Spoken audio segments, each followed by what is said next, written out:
I ran out of storage.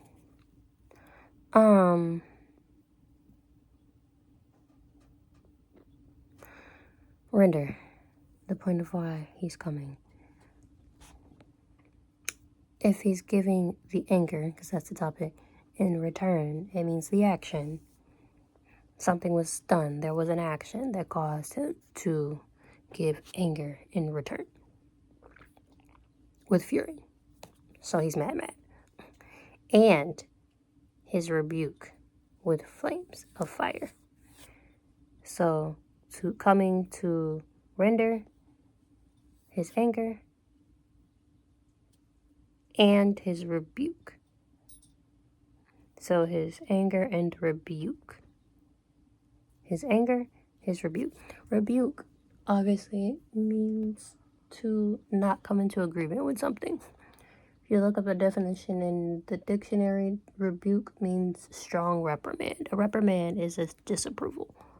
The reason that I know that, ironically, my favorite Disney movie was The Little Mermaid. In her song, she says, "Bet they don't reprimand their daughter." And I was just like, what does that even mean?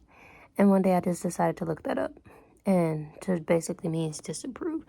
And in that movie, obviously, the daughter just felt like her dad disapproved of her because her desires were a little bit different than what she was taught. Her desires, she wanted to be on land. And the dad was like, obviously, this is dangerous. This doesn't go. You don't want to go there, da, da, da. He was so disapproving because he wanted her to live this cookie cutter life, right? Somehow, I got curious, figured out that that's what reprimand meant, okay? Dictionary says rebuke is a strong reprimand, a strong disapproval. So whatever the person that God is mad at us is something that we're doing that is of his strong disapproval. Hands down, not okay. So there is an action that would cause his anger and his disapproval. So he's coming with something that is going to destroy and purify.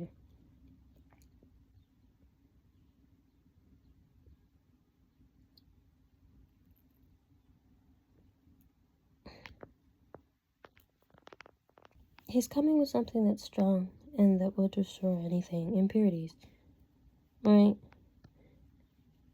To give in return, or to give as a service, apparently, to destroy whatever that thing is. What's another definition of render? To do for another. Kind of similar to give in return, but you're doing for another. That also sounds like the second definition, as like a service kind of thing.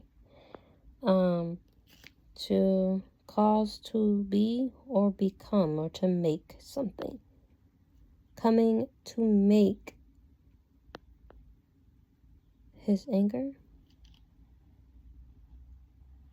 and his rebuke. His anger with fury, rebuke with flames of fire, disapproval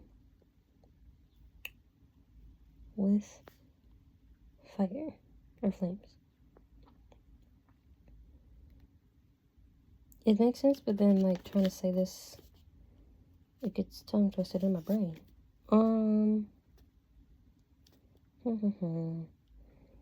To reproduce or represent by artistic or verbal means.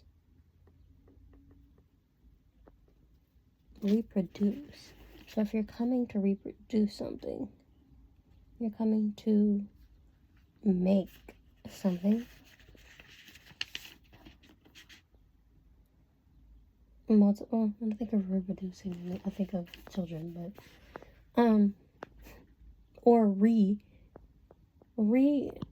also just like when you think of doing something over, right? Producing is obviously making something come forth to fruition. When you produce something, you cause something brought to life. You cause, whether that may be a human or a thought, a behavior, reproducing it still means to make it come to life. But when I think of I also think of like doing it over.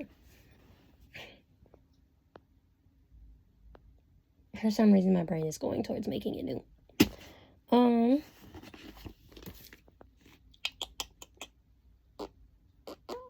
What's the other definition? I saw it. Where'd it go? Translate. Render could also mean to translate into English. When you're translating, you're also making something that is not understood in simple forms. Making something very clear. Technically, all of these could be considered correct in this verse, which is so crazy, because either way it goes, God's coming down. He's making something very clear. He's letting people know this isn't okay. All right? So now I think I want to go back to coming down with chariots like a whirlwind. Chariot, isn't that just like the carriage that they rode back in the day? You know how people be like, oh, your chariot awaits. The little wagon or whatever. But we're just gonna look it up anyway.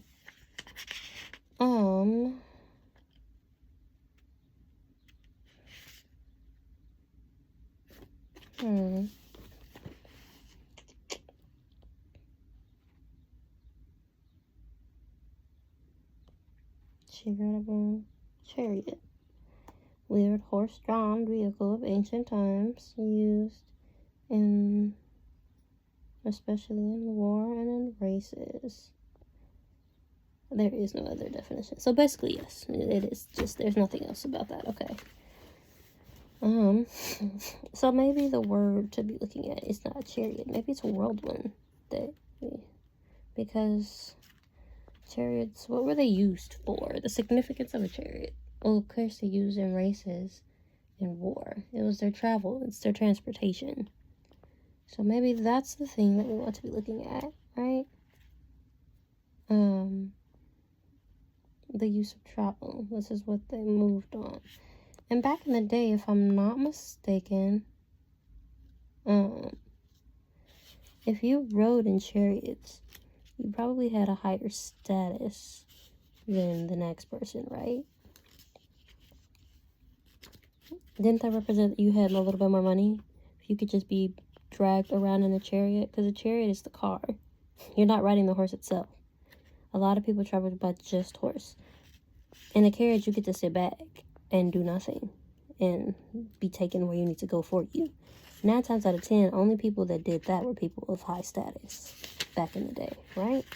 That's like the equivalent to when people get driven around when they're celebrities or famous or have money and they have a chauffeur. I feel like that's the equivalent to that, if that makes any sense. So coming down with his chariot, multiple too. I didn't know multiple people I didn't know people have multiple chariots. I just knew them to have one. I could be wrong though, but that sounds like a high status quote god to me. All right, I could be wrong, but just saying, these are my thoughts, not yours. Okay, finally found it. Okay, so whirlwind, yes, it does mean the windstorm, but there's a second definition that says a confused rush, or the third definition says a violent or destructive force. So 2 of those remind me of storms, but one's more violent than the other. One says it's small, one says it's violent and destructive. And then the second definition says a confused rush. Right? So, looking, the Lord will come with fire and with his chariots. So, the way he's moving, like a whirlwind. So, the chariots is being, what's the word? It's being... Why did I just blank on the word? I literally just had this word in my head. I hate when that happens. I rebuke it in the name of Jesus. Because you know what that is? I feel like anytime I get confused on things that I'm not actually confused on, I just think the devil is trying to get inside my head. I think the government literally tracks your thoughts. That's what I think. I think they purposely try to make you confused so you can't understand the things that you're supposed to be understanding. Because that's happened since life for me. And I rebuke it in the name of Jesus, because even if you try to confuse me, that doesn't change anything. That doesn't change who I am. That doesn't change what I'm called for. So, whatever. But anyway, since we don't have the word for it, chariot is the focus, but not the focus. Give me a second. I have to stretch. Oh, my goodness. Hello. Whew, child. Okay. It's being compared to a whirlwind, or not being compared to. The chariot's movement is being compared to whirlwind, which is what you want to focus on, I guess. So if it's moving like whirlwind, that form of transportation, not sense of transportation, is moving destructively, moving strong in a way, I guess, or moving in a confused rush, which means kind of like everywhere, unpredictable, but still like within a quickness. So that makes me think of, like, you know how they say the Lord will come like a thief into the night? That's what I think of when I read that. Because you don't know God's timing. You don't know when he comes. You don't know when it'll happen. It just tells you that it's going to happen. And that basically, that's what this whole verse gives me, the vibe of just saying he's going to come. But it'll be quick, but it'll be with force. But it would be destructive in a way. And the reason that he's coming is because of his disapproval. And as a service to give to us for our disobedience and our behaviors and our actions that are not okay, he's going to destroy them, or us, or both. And then that kind of checks out, if you think about it, because if you've read other things in the Bible, that's literally what God does in other parts of the Bible. We humans start doing stupid stuff. He disciplines us. He causes certain things to happen to us. Sometimes it's not a happy time. It's not a pretty time, to punish us or to discipline us, right? To get us to behave a certain way, to get us out of something, to pull us out of something, to extract something, right? Because render also means to extract by heating. If you're extracting something, you're pulling something out of it. If you're pulling something out by heat or fire, what you're doing is you're taking something out of a person. You're pulling something out of a person by making the surroundings move. Because the last time I did something, I was looking at I don't know if it was a Bible thought or whatever, but when we were looking at energy and heat and what heat does to make something move, the reason why, like, okay, when something is heated, it gives energy, kinetic energy, right? It causes the atoms and molecules that's in the air, that's formed into a specific bond, to move fast. If it moves fast enough, they can break apart. The bondage or connection can move apart and spread away from each other, making room for more air, making more room for each molecule to be at its single purest form or whatever. So breaking things apart. And then now my brain is going towards a human, if you're thinking about that in that sense, right? God can pull your purpose, what he called you to do, whatever you're supposed to be here for, out of you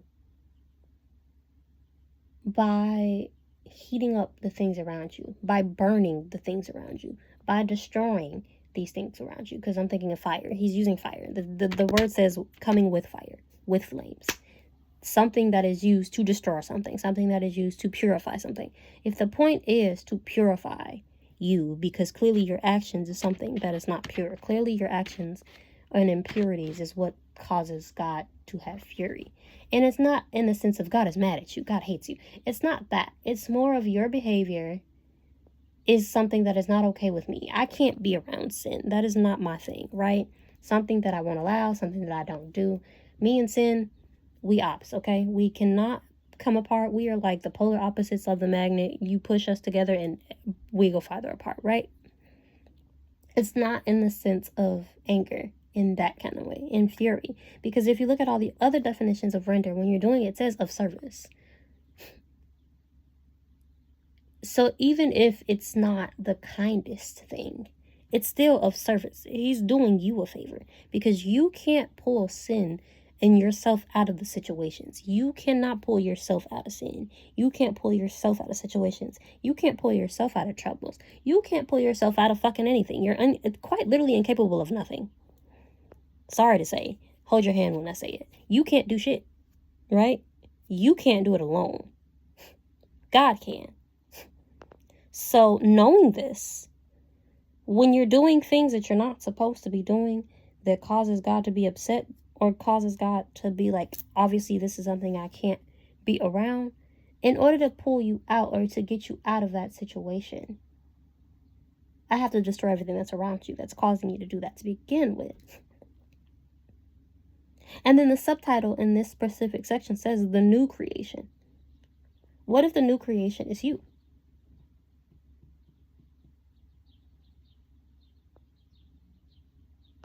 What if this is literally saying, this one verse alone in itself is saying, I'm going to change you. You're going to be the new creation. Look, I'm going to come. I'm going to get rid of everything that's around you. I'm going to pull a certain thing up out of you.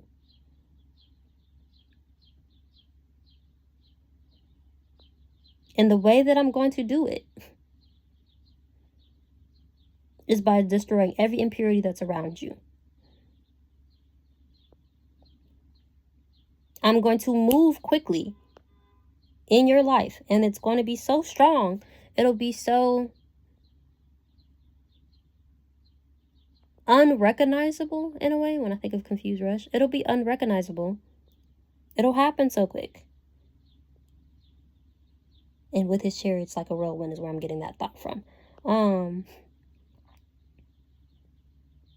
Just to do this service for you.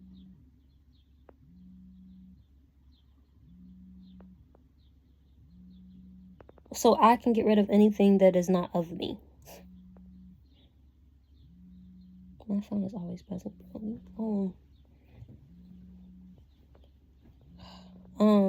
But that's just a thought. Because I didn't read the other 8 verses yet. Literally just thought came on this first verse. And I've already taken so much time just thinking about this one verse. That's crazy. But that's just a thought. And the previous video was like 5-6 minutes, and this is 18. So at like 23, 24 minutes, depending on the time-ish, I ran out of storage. That's just a thought. I'm gonna actually probably continue reading. But before I say that, I'm on the last chapter of, what is this, Isaiah? I've been stuck on Isaiah for like too long. Like, I don't feel like, if I go back, the amount of months that I've been in it, this is crazy, bro. But the previous subsection says God comforts the humble with marvels. And I was so confused on that for a couple of days. Not confused, but confused. What did I get out of that for the past few days? There was this one verse yesterday, for whatever reason. It said, before she travailed, she brought forth. Before her pain came, she was delivered of a man-child. And I was like, in New Generation, man-child is a man that acts childish. But in literal terms, I Googled. I was like, so what's a man-child like in biblical terms? Just a boy child, literally. Like a guy. A boy. You have a son. You birthed a son. That's what it means. It says, hear the word of the Lord. Ye that tremble at his word, your brethren that hated you, that cast you out for my name's sake, let the Lord be glorified. But he shall appear to you, your joy, and they shall be ashamed. A voice of noise from the city, a voice from the temple, a voice of the Lord that rendereth recompense to his enemies. Recompense to his enemy. So like, making up for something that you lost. So, but that's not what God, it said before she travailed. Travail means burden or pain. So before she pained, she brought forth. To bring forth, and I think I searched the definition one of these days. To bring forth was something that got my attention.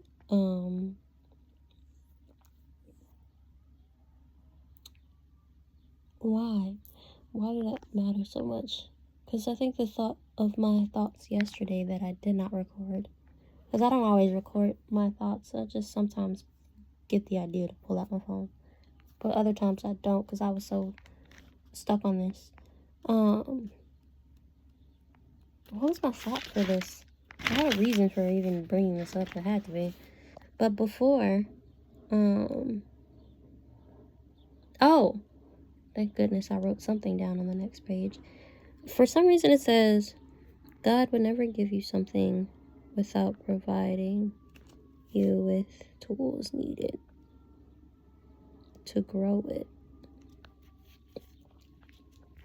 And then it says, shall I bring to the birth and not cause to bring forth? Saith the Lord, shall I cause to bring forth and shut womb, saith the God. What I'm getting for this, normally when the Bible asks a question in the Bible verses, it's not an actual question. It's something that over the time of reading things, I notice it's not an actual question. It seems more, anytime I've read a question in the Bible with a question, things with question marks in there, it's never an actual question. It's more like a statement. It's something of telling you this is what it is, but getting you to think about it, or as a person. So like, if you were having a conversation with your dad, quite literally, and he's like, have I not done this before? Have I not done that before? And that verse, for whatever reason, made me think, before you even experienced a problem, you were already thought of. You were already considered.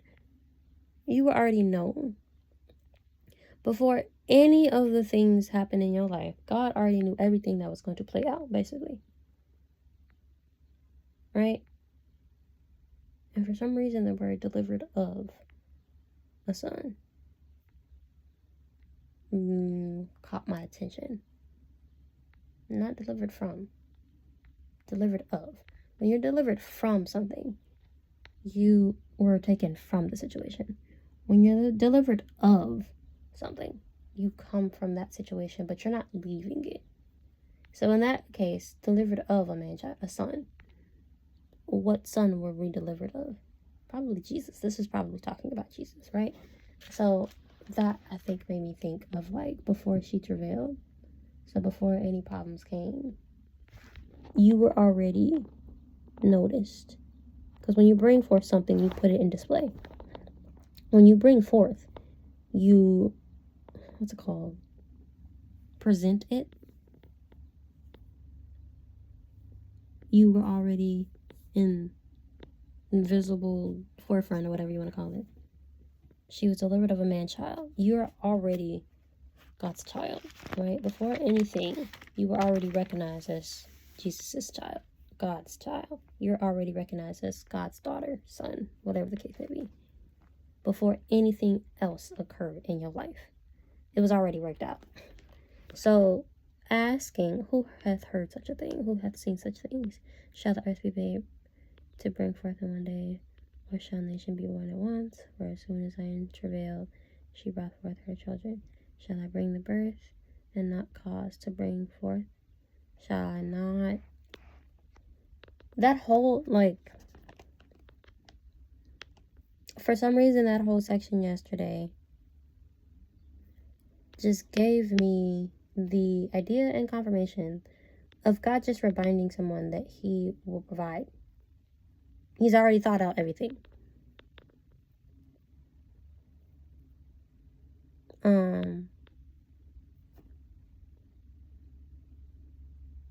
And will comfort you when you are going through the hard times. But now I don't remember exactly what my thoughts were. So I'm just going to stop and call it a day. Bye.